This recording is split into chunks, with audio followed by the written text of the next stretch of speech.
the Humanities for convening this conversation. I'm here wearing two hats. One is former chancellor of the university, and second as a parishioner of this church. As most of you know, the name of our village comes from an Anglican chapel that was established by the British that stood somewhere over near where the Carolina Inn is today.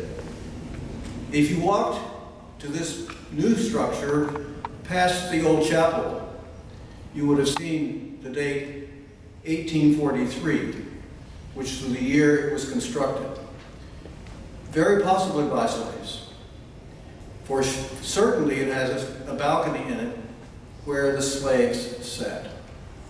If you were to go into that chapel and you looked at the lectern, you would see these words, "In Memoriam, Mary Ruffin Smith, 1888, the year of her death."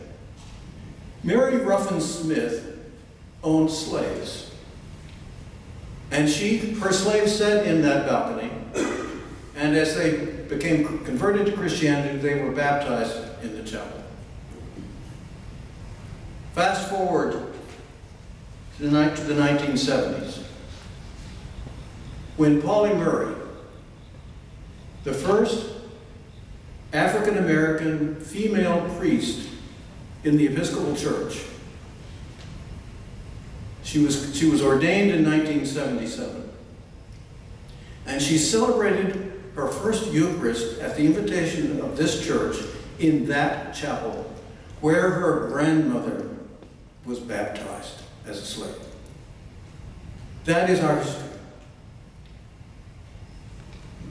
I would submit to you that every institution in the South that has roots in the first half of the 19th century or into the 18th century has racism in its core. It is the original sin of the American experiment. I'm also keenly aware of this history at the university, as has already been mentioned. Many of our buildings, all of our historic buildings, carry the names of people like Mary Ruffin Smith. Julian Carr is on one of our buildings, and he gave the infamous speech at the dedication of the Confederate monument, and Carver is named for him.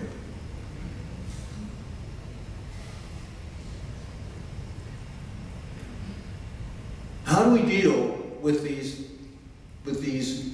legacy of racism and white supremacy? The church, obviously, and by the way, every church on Franklin Street has a similar history. The Methodist Church was divided at the time of the Civil War. I grew up in Texas, and all the Methodist churches were Methodist Episcopal South churches. The Presbyterian Church was similarly divided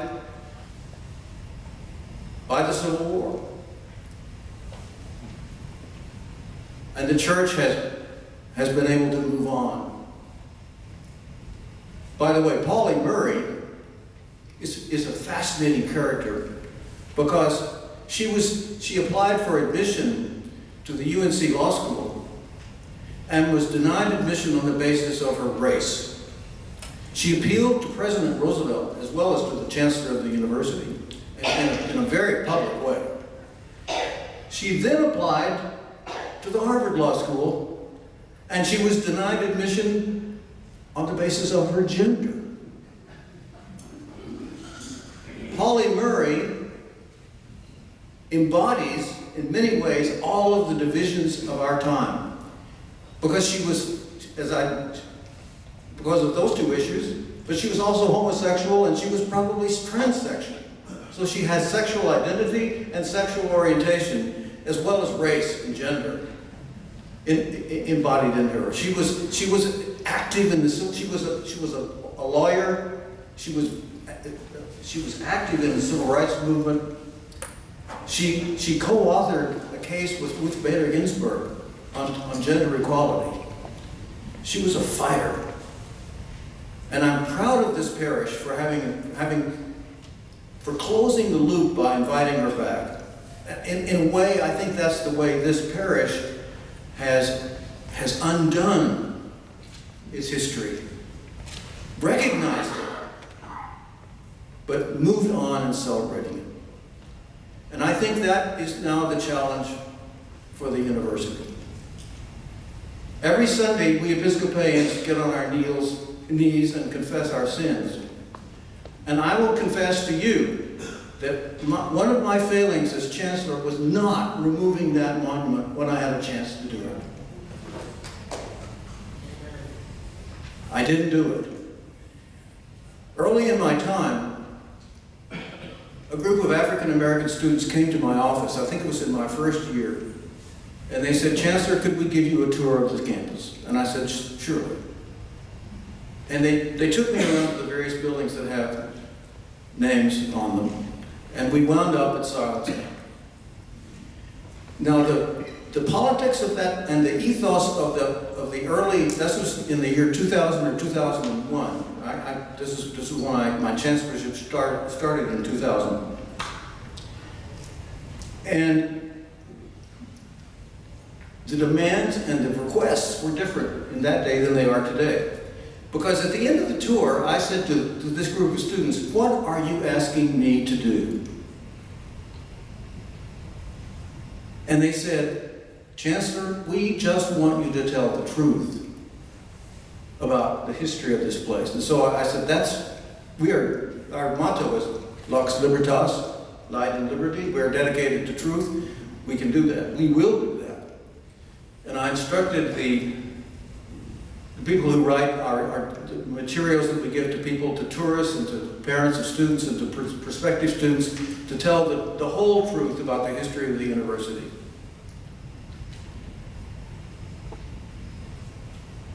And at that time, and by the way, I told them what I thought to be true at the time.